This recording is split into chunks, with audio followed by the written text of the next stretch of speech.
চিপকে ধোনির বিরুদ্ধে বাদ অধিনায়ক হার্দিক পান্ডিয়া। নতুন আইপিএল মরশুম শুরুর আগেই ধাক্কা মুম্বাই ইন্ডিয়ান্সের জন্য। প্রথম ম্যাচেই অধিনায়ক হার্দিক পান্ডিয়া অনুপস্থিত, কিন্তু কেন, আর তার জায়গায় কে নেতৃত্ব দেবেন, সব প্রশ্নের উত্তর দিলেন হার্দিক পান্ডিয়া। কেন প্রথম ম্যাচে খেলতে পারবেন না হার্দিক, তা জেনে নেওয়া যাক আজকের এই ছোট্ট ভিডিওর মাধ্যমে।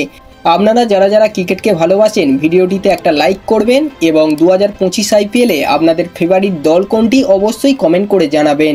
চলুন ভিডিওটি শুরু করা যাক। আসলে গত আইপিএল 2025-এ মুম্বাইয়ের শেষ ম্যাচে স্লো ওভার রেটের কারণে শাস্তি পেয়েছিলেন হার্দিক পান্ডিয়া। নিয়ম অনুযায়ী এক মরশুমে 3বার স্লো ওভার রেটের শাস্তি পেলে অধিনায়ককে 30 লক্ষ টাকা জরিমানা ও এক ম্যাচ নির্বাসন ভোগ করতে হবে। যেহেতু মুম্বাইয়ের শেষ ম্যাচেই এই নিয়মভঙ্গ হয়েছিল, তাই নতুন মরশুমের প্রথম ম্যাচে নির্বাসিত হলেন হার্দিক পান্ডিয়া। তাহলে কে নেতৃত্ব দেবেন মুম্বাইয়ের? 23শে মার্চ চেন্নাই সুপার কিংসের বিরুদ্ধে মুম্বাইয়ের প্রথম ম্যাচে দলকে নেতৃত্ব দেবেন সূর্যকুমার যাদব। এ বিষয়ে হার্দিক পান্ডিয়া মুখ খুললেন। এক সাংবাদিক সম্মেলনে হার্দিক বললেন, এটা দুর্ভাগ্যজনক, কিন্তু নিয়ম মেনেই চলতে হবে। গত বছর শেষ ম্যাচে মাত্র 1 থেকে 2 মিনিট ওভার শেষ করতে দেরি হয়েছিল। তখন অবশ্য নিয়ম সম্পর্কে সচেতন ছিলাম না, পরে জানতে পারি কি হতে চলেছে। নিয়ম যখন রয়েছে মেনে নেওয়া ছাড়া কোনো উপায় নেই। তিনি আরও বলেন, এবছর এই নিয়ম বহাল থাকবে কিনা তা বোর্ড সিদ্ধান্ত নেবে। এই পরিস্থিতিতে মুম্বাই ইন্ডিয়ান্স কিভাবে প্রথম ম্যাচে পারফর্ম করে সেটাই দেখার অপেক্ষা। মুম্বাই ইন্ডিয়ান্স এমন একটা দল যে দলে আরও অনেকেই আন্তর্জাতিক স্তরে অধিনায়কত্ব সামলানোর অভিজ্ঞতা রয়েছে। রোহিত শর্মা টিম ইন্ডিয়ার টেস্ট ও ওয়ানডে দলের অধিনায়ক। সূর্যকুমার যাদব ভারতীয় টি-20 দলের ক্যাপ্টেন। মুম্বাই দলে রয়েছেন জসপ্রীত বুমরা, তিনিও ভারতীয় দলের অধিনায়কত্ব সামলেছেন।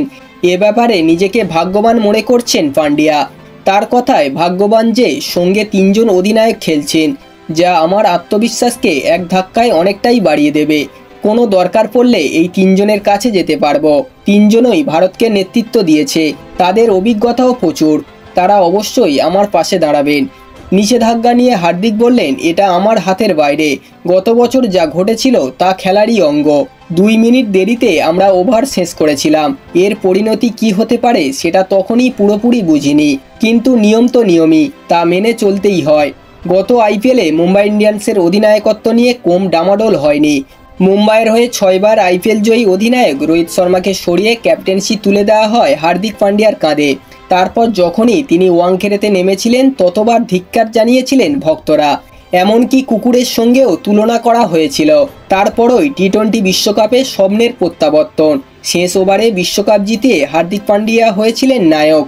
রাজার সম্মানে ফিরেছিলেন সেই ওয়াংখেড়েতেই, আর সদ্য জিতেছেন চ্যাম্পিয়ন ট্রফিও। এবার দেখার হার্দিক পান্ডিয়ার ক্যাপ্টেন্সি।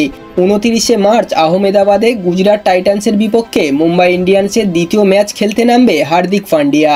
বন্ধুরা, এই ছিল আজকের ভিডিওটি কেমন লাগলো অবশ্যই কমেন্ট করে জানাবেন। ভিডিওটি ভালো লাগলে একটা লাইক করে দেবেন এবং এই ধরনের ক্রিকেট নিউজ সবার আগে পাওয়ার জন্য চ্যানেলটিকে অবশ্যই সাবস্ক্রাইব করে দেবেন।